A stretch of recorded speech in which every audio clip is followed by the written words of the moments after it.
Welcome to AppyPie Connect, a no-code platform that integrates the apps you use and automates your workflows. In this video we will integrate Google Sheets with Zoho Inventory to automate workflows between the two apps. We will choose a trigger from Google Sheets and then an action from Zoho Inventory. Please watch the video till the end.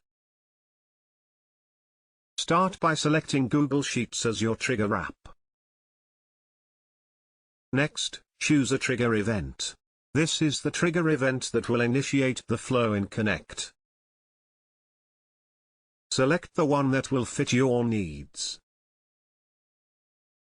Now select Zoho Inventory as your action app.